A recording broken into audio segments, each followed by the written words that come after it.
interesting and exciting times. We sure do.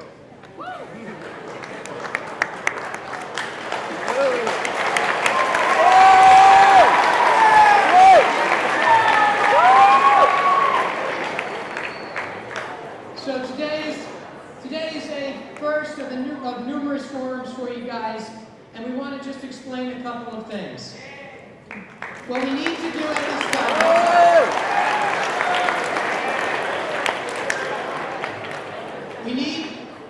we need to listen, we need to think, and we need to respect what we have going on here today. Hold on the applause, please.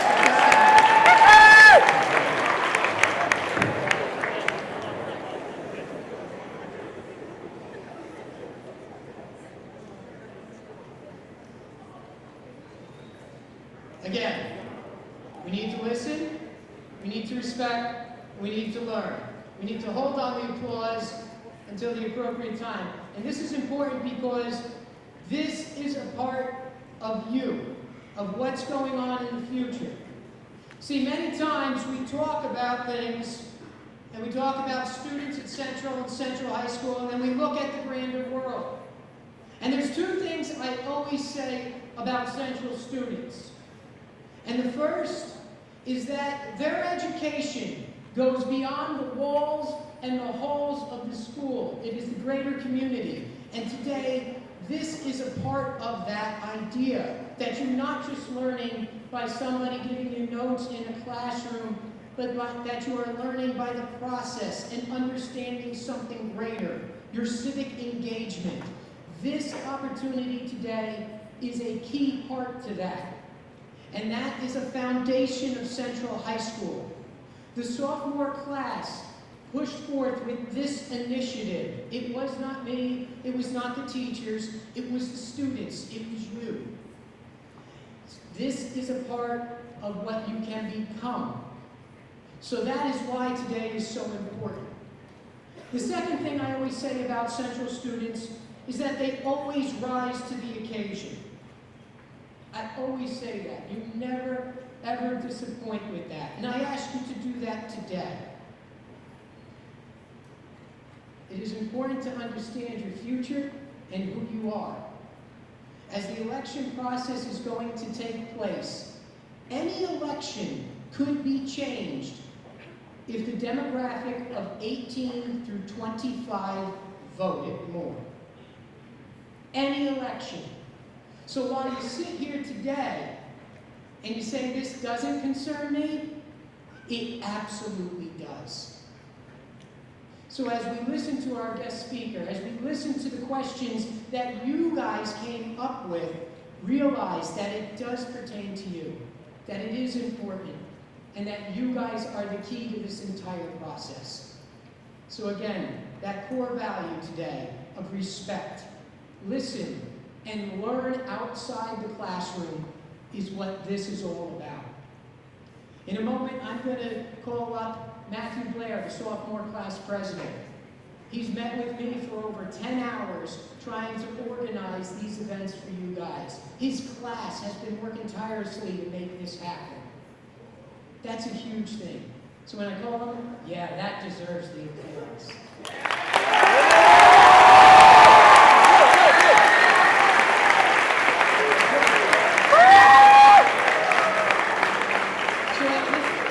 So before we call him, as we kick off this assembly, I ask you to please rise as we do the Pledge of Allegiance together as a school.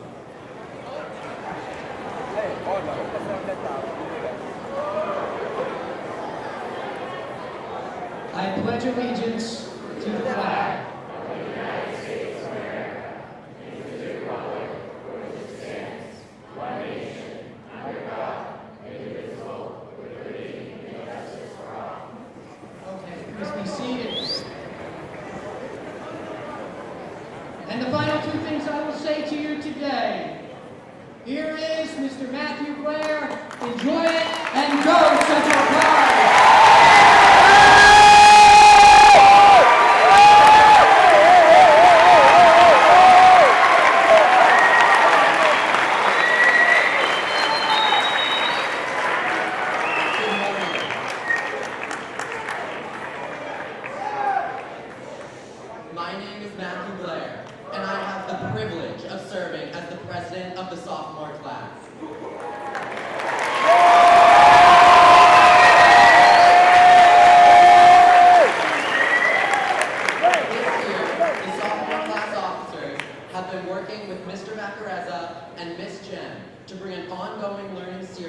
Central High School. This series is called Candidates in the Classroom, a focus on our future. In New Hampshire, we are fortunate to host the first in the nation presidential primary. The primary is a unique opportunity for all of us to have a voice in the political process, as well as an important civic responsibility. Our Candidates in the Classroom series is bipartisan. We have invited presidential candidates from both parties to speak at Central. This is a chance for Central High School students to hear directly from presidential candidates and ask questions that are important to us. The hope is that we can together listen to the candidates, learn about their vision for America, and engage with them to get our questions answered. I am most pleased to welcome you today to the first assembly in the Candidates in the Classroom series. I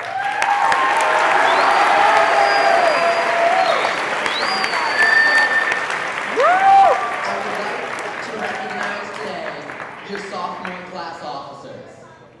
Vice President Rachel Bangasimba. Treasurer Ella Kinsa. And Secretary Aiden Kelly.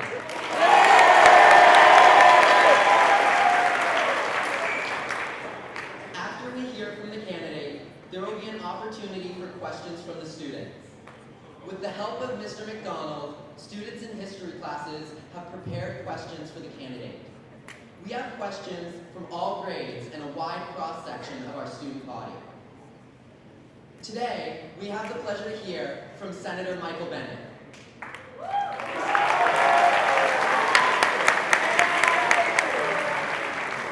Senator Bennett hails from the great state of Colorado. He is a graduate of Wesleyan University and earned a law degree from Yale Law School. He was superintendent of the Denver, Colorado Public Schools for more than 6 years before serving in the United States Senate. Senator Bennett is running in the Democratic primary. His campaign slogan, "Building Opportunity Together," reflects Senator Bennett's goal for a better tomorrow. In early September, at the New Hampshire Democratic Convention, Senator Bennett received the endorsement of former Colorado Senator Gary Hart. You might ask yourself, why is this important? Well, Senator Hart entered the Democratic race for president in 1983. He wasn't well known at that time and called his campaign a long shot. In 1983, he visited Central High School to tour the school and talk to students. He went on to a stunning victory, winning the New Hampshire primary in 1984. Central High School was an important stop on the campaign trail in 1983 and remains an important stop in the presidential primary some 36 years later. Please join me in welcoming Senator Michael Bennett.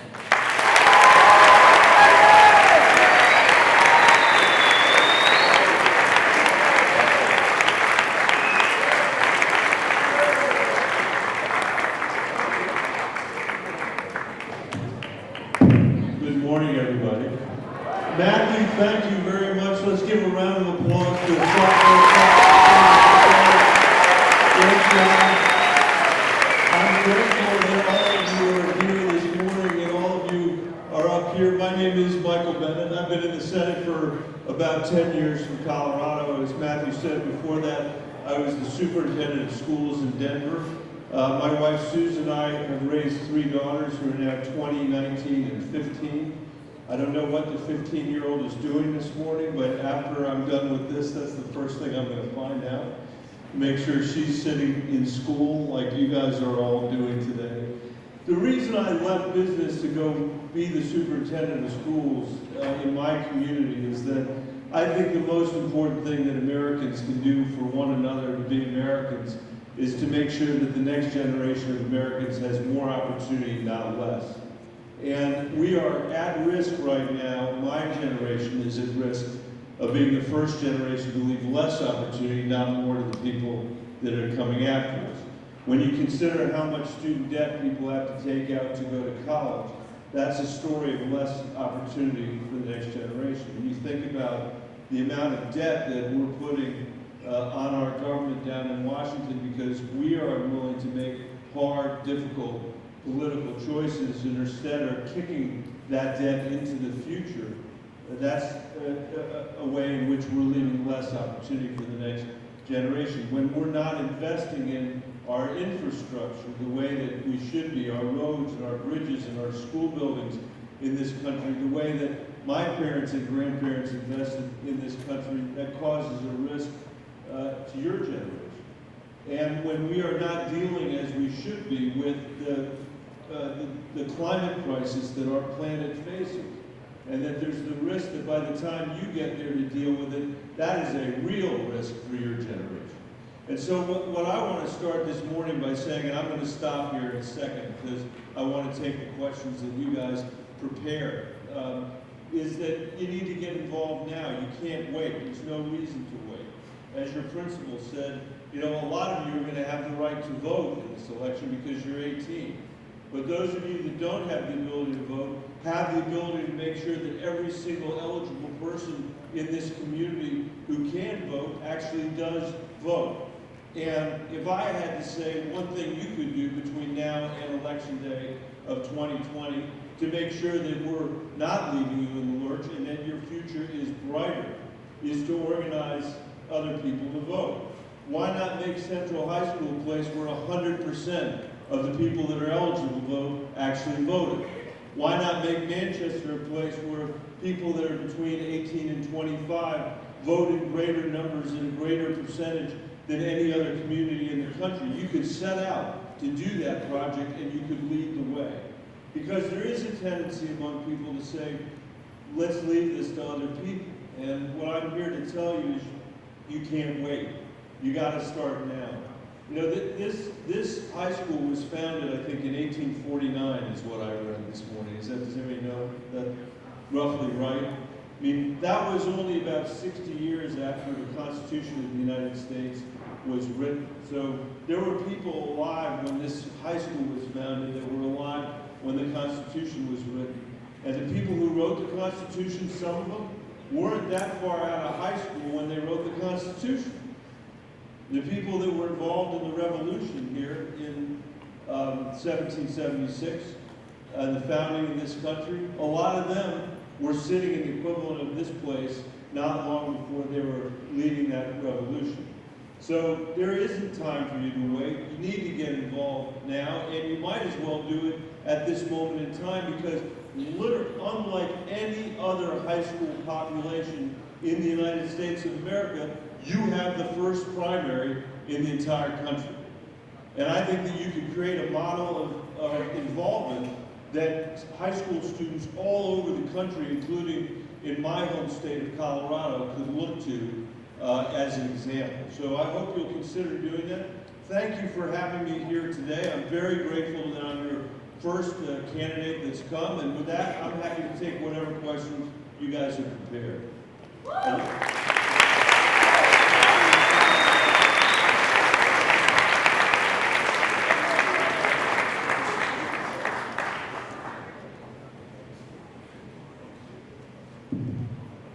Good morning, Senator Bennett. Good morning.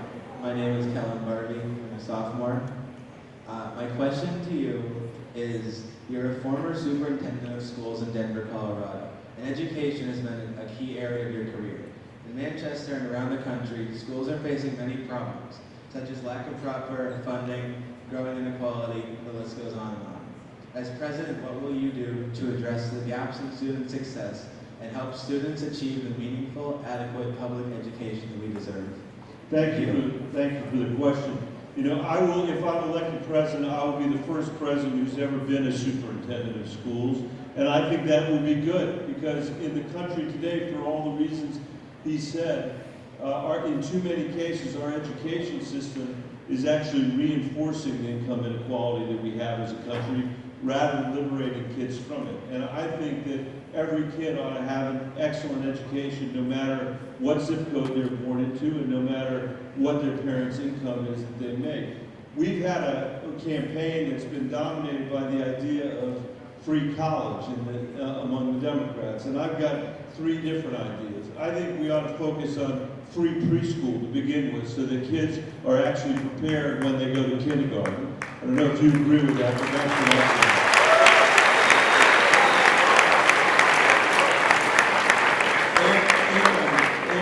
And I think really importantly, we ought to be focused on high school kids, the 70% of whom that don't go on to college, make sure that when they graduate from high school, they have the skills to earn a living wage, not just the minimum wage. And we can do that in this country.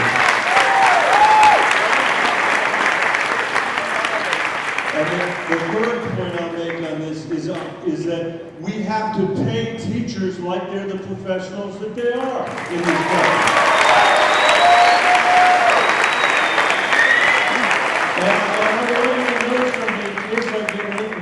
I'm going to give you a really short, on the way out of here, a short history lesson so you'll know this, because a lot of people don't know this. Do you know why we pay teachers so little in America? I will tell you why. Because when we designed the system that we have today, we had a system in the country that discriminated against women and said you only have two professional choices, one's being a teacher and one's being a nurse. So come to Central High School and teach Julius Caesar every year for 30 years of your life. And we're going to pay you a ridiculously low salary that no one else in your college class would ever accept because your only other choice is being a nurse. Well, that's not the way it works anymore. And the teachers you have choices to do a million other things besides teach, but we're still pretending we're discriminating against them. And that's why we pay them so little. We should pay them like the rest of the people that are doctors and accountants and lawyers in this society, because the work they're doing is just as important as the work anybody else is doing. So that's what I would say.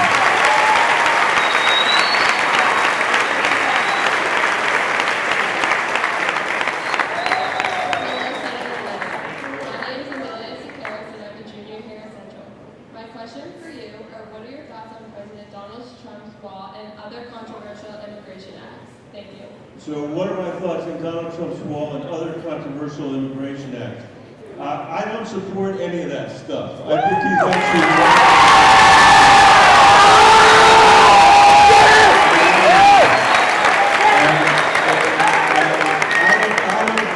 I'll tell you this, the government of the United States should never separate children from their parents at the border.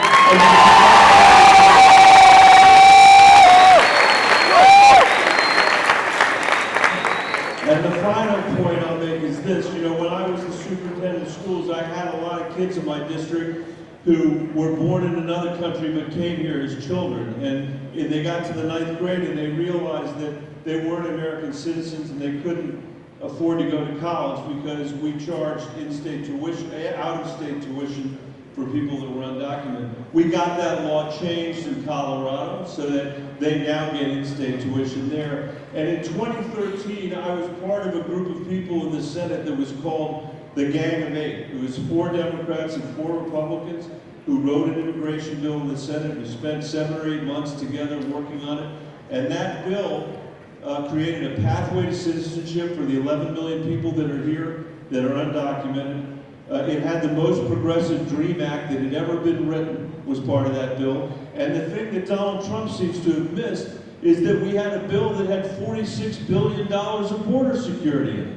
But it wasn't a medieval wall with crocodiles and stuff like that. It was 21st century border security, so we could see every inch of the border and knew who we wanted to have here and who we didn't want to have here. And 68 people in the Senate voted for it.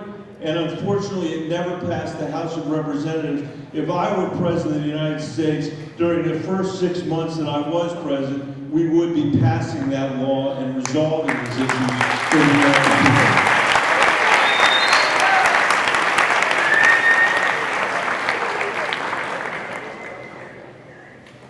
Good morning. My name is Emma Gardner. I'm a sophomore here at Central High School.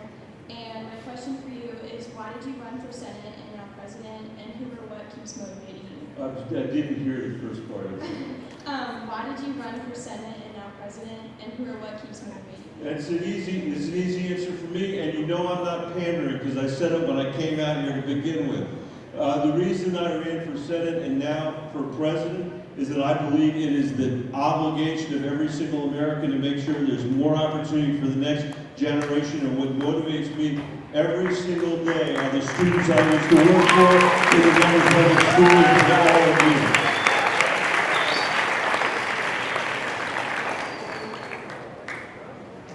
Senator Bennett, good morning. Good morning. My name is Ryan Bayumi of the senior class. My question for you is, since the Democratic Party has gained a massive amount of power in Washington, being the House of Representatives, what will electing a Democratic president further do for our country? Thank you very much. So I've been in, as I said earlier, I've been in the Senate for 10 years. And for most of that time, Washington has not worked well. And the reason it hasn't worked well, there are a number of them, but there's a reason that happened just as I was getting here. I'm not going to take the blame for why it hasn't worked well. But there's this group of cast of characters who got elected at about the same time I got elected. They call themselves the Freedom Caucus. Sometimes they call themselves the Tea Party. And they are a group of people who believe that they have a monopoly on wisdom, that their way is the right way, and that if other people don't agree with them, they're just not going to let us go forward with the government's business, with the country's business, whether it's investing in our infrastructure, building our roads and bridges, investing in our education system, dealing with climate change, all these things, they keep stopping and stopping and stopping. And I think we need a Democratic president. For that matter, I think we need a Democratic majority in the Senate if we are going to make progress.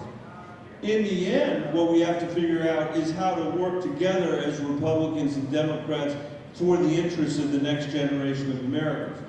When this country was founded, it was not founded on the idea that we would all agree with each other. You know, and today when you listen to people talk about politics, everything is black and white, it's this or that. There's no nuance to anything that anybody says. And there's an expectation that if you don't agree with me, that somehow you must be un-American. That's not the way our system's supposed to work. The system is one built on disagreement. And our founders believed out of those disagreements, we would create more imaginative and more durable solutions than any king or tyrant could come up with on their own. And if you think that this sounds just like a philosophical statement, think about it in your own life. I think about it in my life every week. The worst decisions I make are the ones I make by myself at home. Not contending with other people's points of view, not wondering what other people's perspectives are or expertise is. And the best decisions I make are the ones that are informed by other people's point of view and other people's perspectives and other people's expertise. And that's how democracy is supposed to work.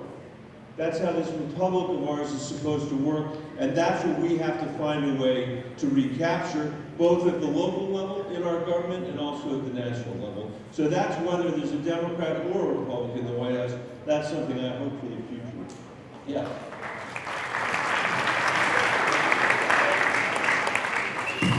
Hello, my name is Brady Fulham. I'm a freshman here.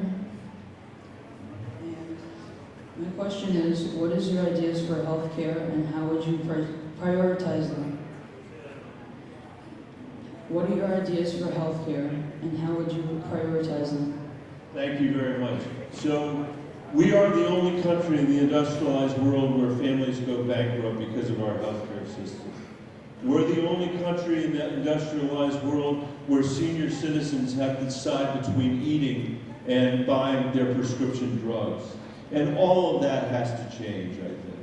I was there when we passed a law called the Affordable Care Act, which made, during the Obama administration, which made some important strides in healthcare.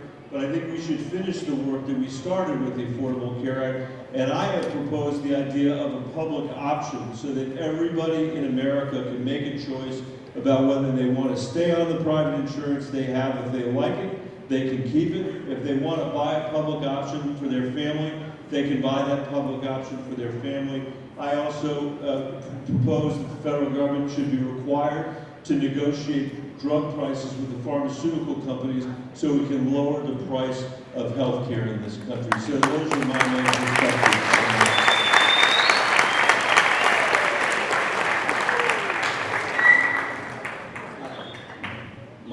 Gonzalez Warren Jr. at Central. My question for you is, recently in California, they passed a law on college athletes to get paid. Do you agree with this or not? I missed it again, I'm sorry. I'm sorry. Recently in California, they passed a law on college athletes to get paid. Do you agree with this or not? What was it?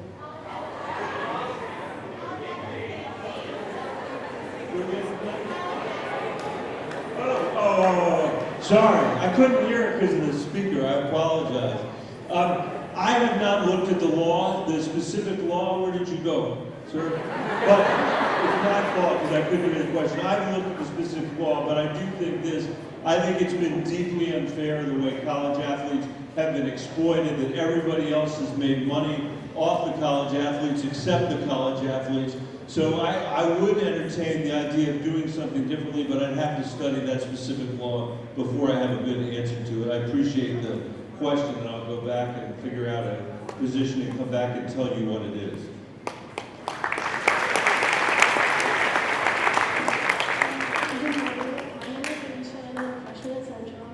My question for you is, what would you do for the younger generation of America to improve our future? Our future? Thank you. I think there are so many things we need to do. We got it for the last 40 years. We lived in an economy where all the benefits of the economy have gone, great questions by the way, have gone to the people at the very top of our economy, which means that most people in America cannot afford some combination of health care, housing, early childhood education, or college education. And guess who that burden falls on? It falls on everybody in this room, and we have to change that. We need an economy in America again, that when the economy grows, everybody benefits from that growth, not just the people at the very top. We need, thank you.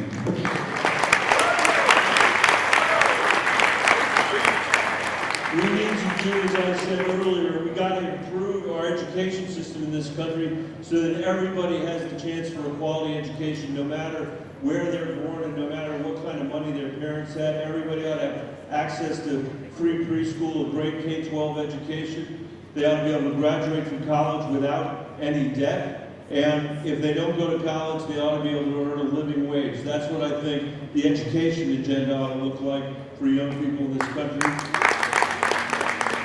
And then the final point is, we have to seriously attack the crisis of climate change. And we have to do it now so that when you are in my position, you can finish the work that we have to start. We cannot leave you an incinerated planet. That would be a very unkind thing for us to do, a very immoral thing for us to do, and it is the fundamental reason why you cannot wait. You have got to be involved in this political cycle in 2020 if you want us to address climate change.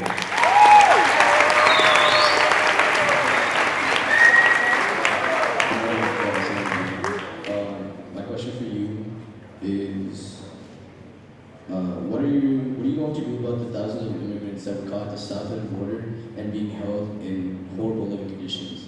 Thank you very much for that question and for your advocacy. You know, my mom and her parents were Polish Jews who survived the Holocaust with an aunt. Everybody else in their family was killed. They were from Warsaw, Poland. They wouldn't leave. My grandfather wouldn't leave when the Nazis were coming in because he didn't want to leave his family behind. And as a result of that, everyone was killed. And my mom was separated from her parents during the Holocaust. She was told that they were dead.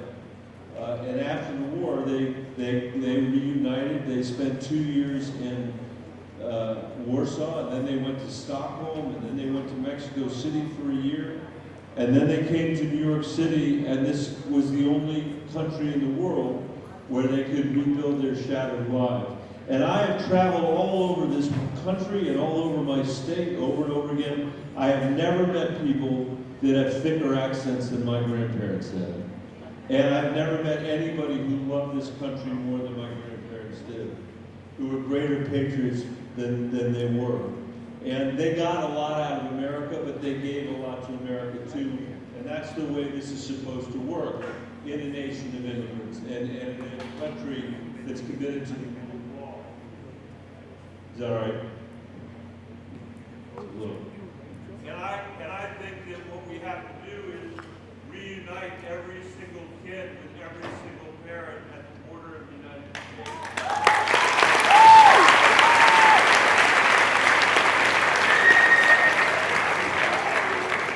This country, which is a strong and powerful country, should lead the entire hemisphere in making sure that the refugees on our southern border are treated humanely and have a place to go to earn a living and to raise their family. And then I think we can lead the work in the hemisphere of all of these countries to make sure that the underlying conditions in what are called the Northern Triangle countries, which is El Salvador, and Guatemala, and Honduras, can change so people don't feel they have to flee for their lives to get away from violence just 1,000 miles from our southern border, but that they can stay home and know that their children can be raised in their community. That is something the United States can do if we elect a president who's actually not scared of people that are from someplace else, like the current president is.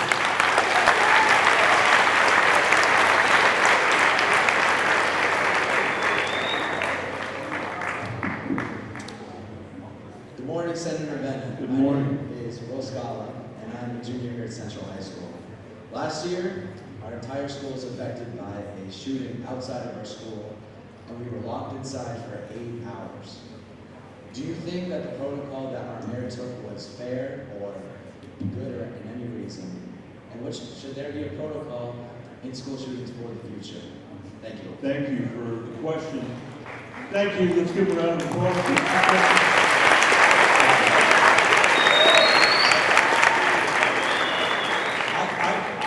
I can't speak to the exact protocol that was used a year ago here, and I do believe that if there is a protocol, it should be decided by the local school community, not by Washington, D.C. But I also believe Washington, D.C. should do something about gun violence in our schools. And I believe that because 20 years ago, we had a shooting in Colorado that some of you may have heard of. It was called Columbine High School. That was one of the first school shootings that we had as a nation, and it happened just outside of Denver. And my oldest kid, was born the next year. And so my 3 daughters have grown up over 20 years feeling like they're in danger when they go to school. Thank you. Is that all right? Is that working? Yeah. Thank you very much.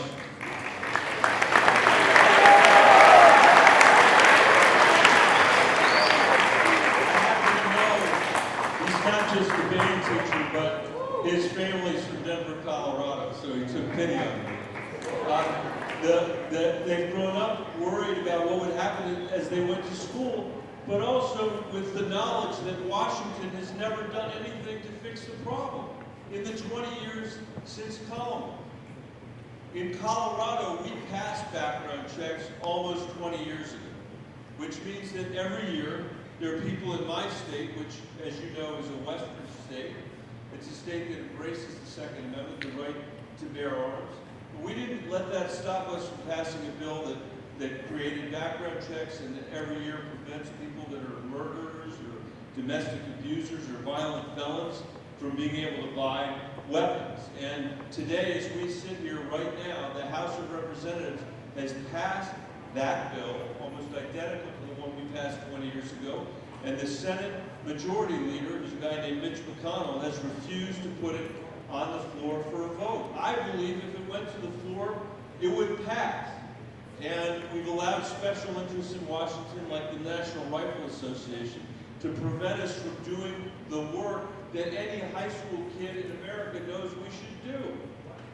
Another reason you should be organized and you should take inspiration from the kids at Parkland High School, who are doing the hard work of organizing people all over this country. So if you're interested in this issue, you can find them online and organize between now and the next election and help us get this done.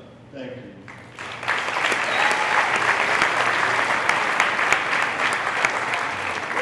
Thank you, Senator Bennett. We very much appreciate you taking the time to speak to students and hear what's on your mind.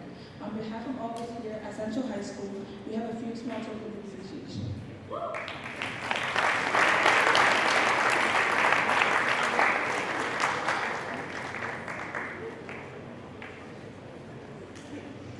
At this time, everyone is dismissed to my seat.